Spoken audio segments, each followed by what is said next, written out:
Hey, I almost said good morning, but I didn't. So, good afternoon, everybody. We had doctor's appointments this morning, so I'm jumping on at almost high noon today, and I'm going to talk about why is Veterans Day always on the 11th. Well, once upon a time, it wasn't on the 11th. Veterans Day was on a Monday. And then it got changed sometime. I'm going to adjust my camera. It got changed sometime to always be on November 11th because that was the day that the Allied forces and agreement with Germany became official. So it was the 11th hour of the 11th day in the 11th month. So now Veterans Day will always be on November 11th. So that answers that question. It used to be half and half. You had to be as old as me to know that Veterans Day was always, like most federal holidays, on a Monday. And then it got petitioned, I think, to be changed to always be on the 11th because that's the thing. The 11th hour, the 11th day of the 11th month. All right. And I was going to share, I was like, oh, I'm going to remember on Veterans Day that I am going to share some Veterans Day stories. So I have 3 to share today. My dad loved Veterans Day.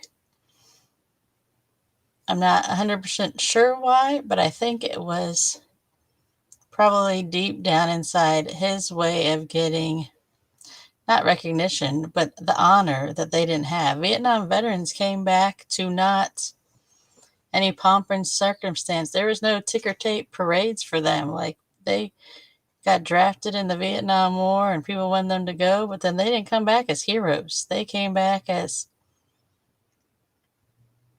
with nothing. They got nothing. They were just came back as like, I don't know. They were definitely not heroes. They were treated like almost like a piece of garbage. I'm just going to say it because my name is Cindy and I just say it.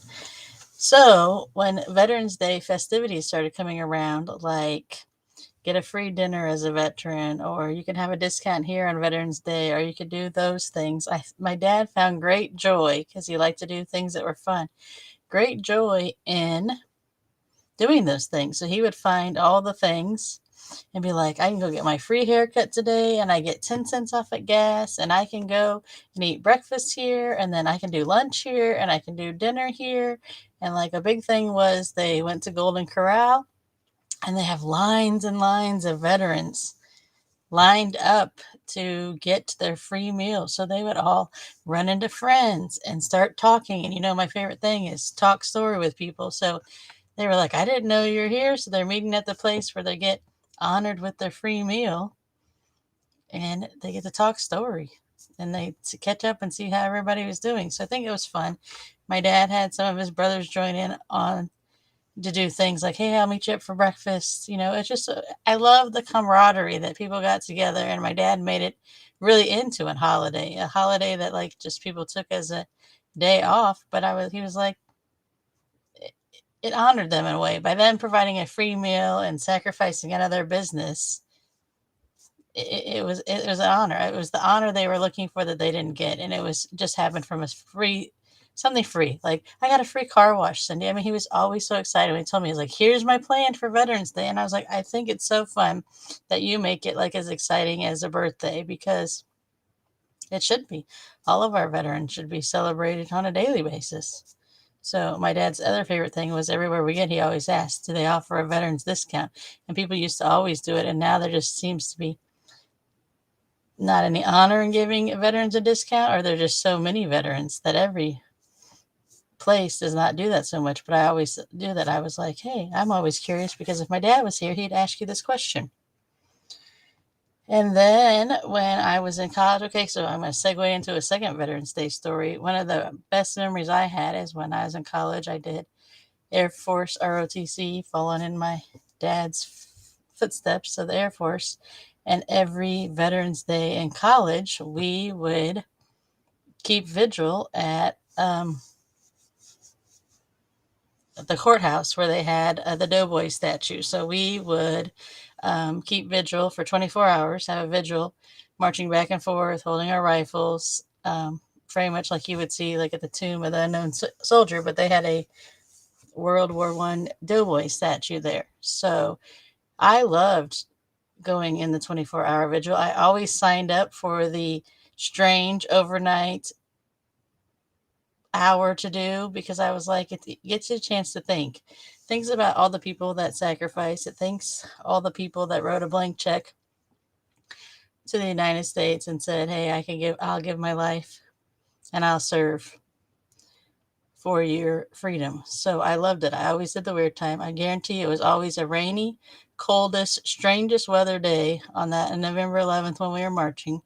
But it was a great time too because it was another way of camaraderie of people to go together. Because a lot of people, not a lot, there was at least 2 people that were in my ROTC detachment that my dad knew their fathers and they had served together at some time. And I thought that was great.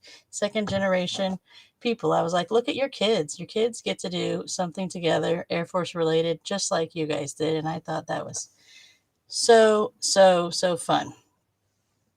And my last story, and it may be a repeated story, but it needs to be told again on Veterans Day because it has to do with Veterans Day and Memorial Day kind of all tie together and the last end punctuation of your life. When my mom, my sister, and I went to do my dad's funeral arrangements, we sat there for hours or so and planned a whole nice place that my dad was going to be buried in a cemetery.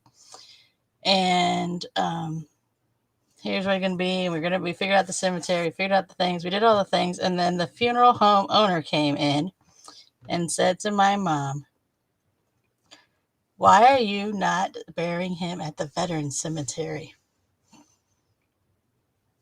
And this is a big, bold statement for a reason. One, it's the funeral home owner saying this. If you get buried at a veteran cemetery, that you don't pay a dime for it. So that means the funeral home director would be missing out on that part of it because he's not burying him at a regular cemetery.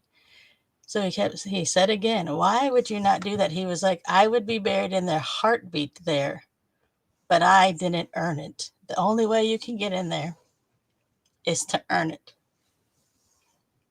You only get into the Veterans Cemetery and Arlington Cemetery because you earned it. You can't buy your way in there. No billionaire can be buried there unless they served." So he said that, and we started thinking about that, and my mom thought that too, and she was like, "I don't know why." It's because it was a hard decision. If you don't talk about where you want to go, then you don't know. But then I was like, why wouldn't we? He's absolutely right. You earned your way into that. You get to be laid to rest. Your earthly shell gets to be laid to rest in camaraderie again with people that served with you. So, spoiler alert, we buried my dad at the Veterans Cemetery,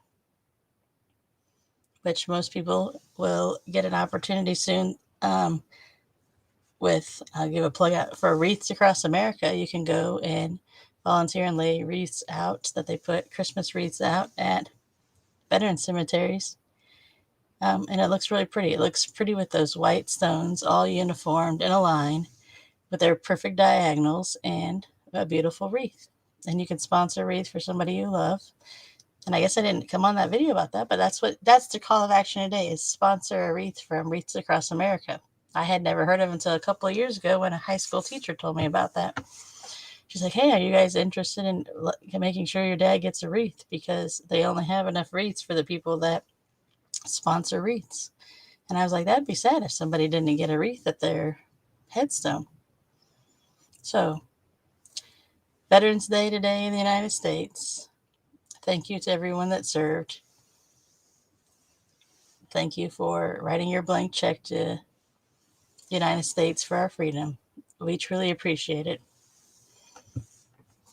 And I think I'm just going to end it on that before I cry. So thank you. If you know a veteran, thank them today. Give them a great big hug and thank them for their service. And Actually, do that every time you see it. You'll see the Vietnam vets. They wear their hats around all the time. Thank them for their service. They will be happy that you noticed and happy that you read, and you'll tickle them pink by remembering their day because they never got the honor and the ticker tape and the pomp and circumstance that they deserved. So I will see you guys all tomorrow. Remember, I love you, and I'll see you tomorrow.